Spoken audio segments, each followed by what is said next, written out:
क्या आप सभी ने कभी ये गौर किया है कि जुमा की नमाज होती है, संडे का मास होता है, मगर हिंदुओं के पास क्या है?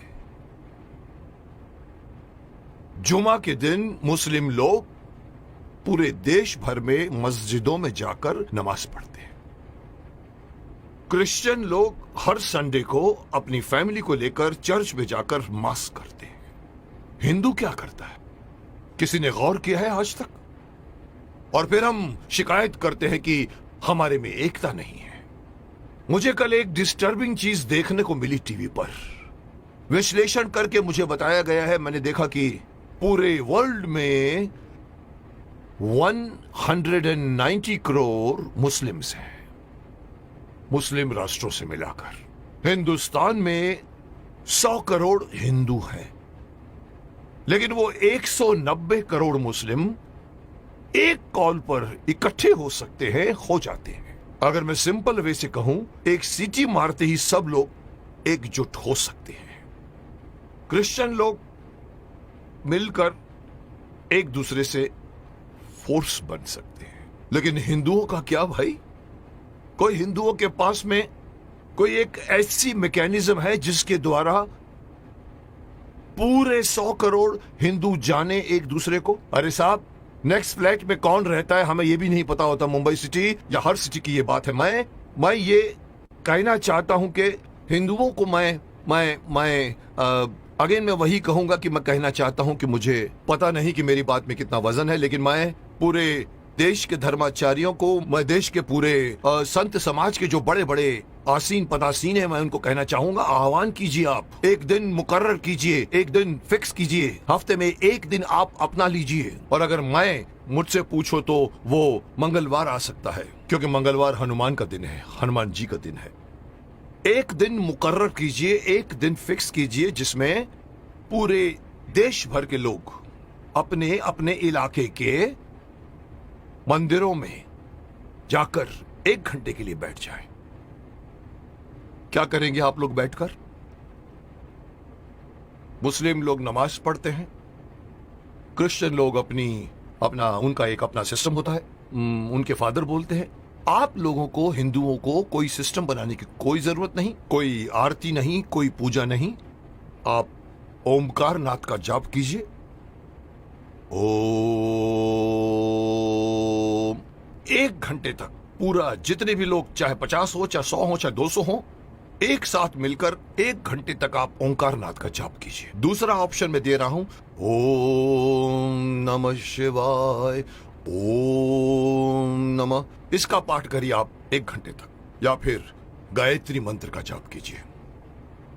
अब आप देखिए मैं क्यों इस बात को उठाना चाहता हूं, क्योंकि हमारे हिंदुओं में ये एक बहुत बड़ी मान्यता है कि अपने आप को बहुत सहिष्णु मानते हैं और कहते हैं हिंदू हमारा धर्म, हमारा हिंदू समाज अपने धर्म के प्रति जागरूक नहीं है, अपने धर्म के प्रति पूरी तरह से कमिटेड नहीं है। धर्म, कहते हैं हमारा हिंदू धर्म धर्म नहीं है, हमारा धर्म जो है वे ऑफ लाइफ है। मैं हमेशा से मना करता हूं, धर्म था, है और रहेगा। और जब तक आप इसको अपना धर्म नहीं मानोगे, तब तक आपके अंदर कभी भी एकता नहीं आएगी, कभी भी आपके अंदर मोटिवेशन नहीं आएगा, कभी भी आपके अंदर फोर्स नहीं आएगा।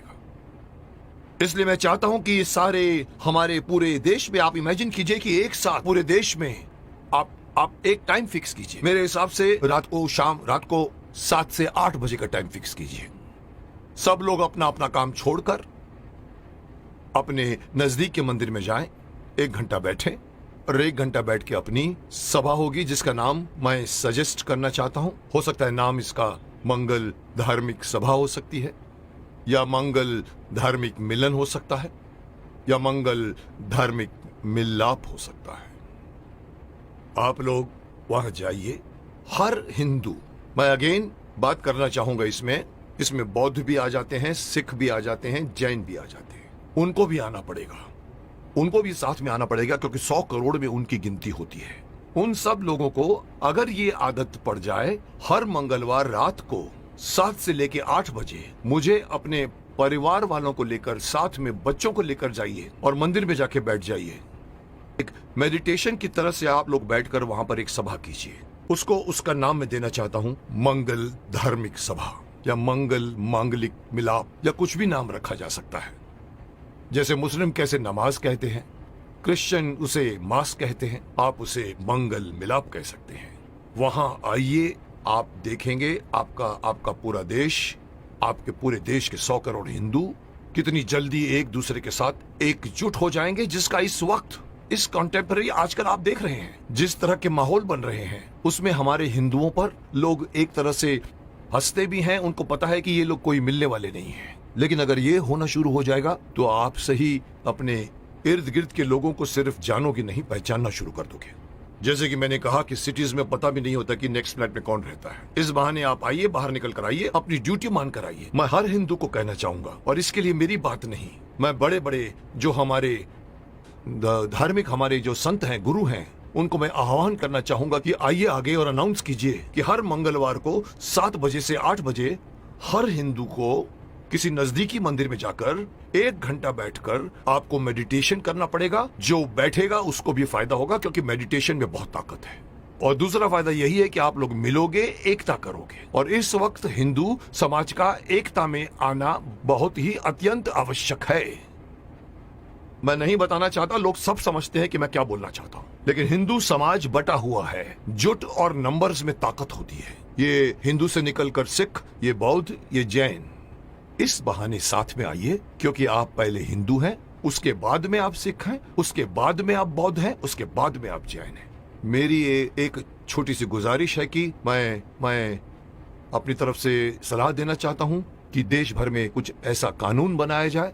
ये कानून के दायरे में हो या पता नहीं धार्मिक दायरे में हो, लेकिन ये किया जाए, और तब जाकर दोबारा कोई ये नहीं कह सकेगा कि 100 करोड़ हिंदू बटे हुए हैं। क्योंकि हर मंगलवार को एक मांगलीय रूप से मिलते हैं और एक दूसरे के साथ आप बातें कीजिए, मिलते रहिए, लोग एक दूसरे को पहचानना शुरू कर दोगे, जो कभी नहीं करते आप। अंत में मैं हर हिंदू को इस बात से आगाह करना चाहूंगा कि अगर आप अपना फायदा चाहते हैं, अपने देश की भलाई चाहते हैं, अपने समाज की, अपने परिवार की भलाई चाहते हैं, तो एक होइए। और इससे आगे बढ़कर एक और बात कहना चाहूंगा कि धर्म को धर्म मानिए, यह मत कहिए कि वे ऑफ लाइफ है। और तीसरी बात, अपने बच्चों को अपने धर्म में इन्वॉल्व कीजिए। मैं अक्सर देखता हूं कि माँ बाप मंदिर में जा रहे होते हैं और छोटे बच्चे मम्मी से कहते हैं कि मम्मी मम्मी मम्मी मेरी सहेली मुझे खेलने के लिए बुला रही है, और माँ कहती है जा मत कीजिए। आप उस बच्चे का हाथ पकड़िए और बोलो चलो इस वक्त मंदिर जाना है। ये हर मुस्लिम करता है, ये हर क्रिश्चियन करता है, हिंदू क्यों नहीं करता? इसी का खामियाजा भुगत रहे हैं आप। बच्चों को बचपन से गीता पढ़ाइए, बच्चों को मंदिर लेकर जाइए। 1 घंटा या जब भी आप मंदिर में जाते हैं, विजिट करते हैं, बच्चों को साथ में लेकर जाइए, ताकि धीरे धीरे वो अपने देवी देवताओं को पहचानना शुरू करेंगे और एक हो जाएंगे।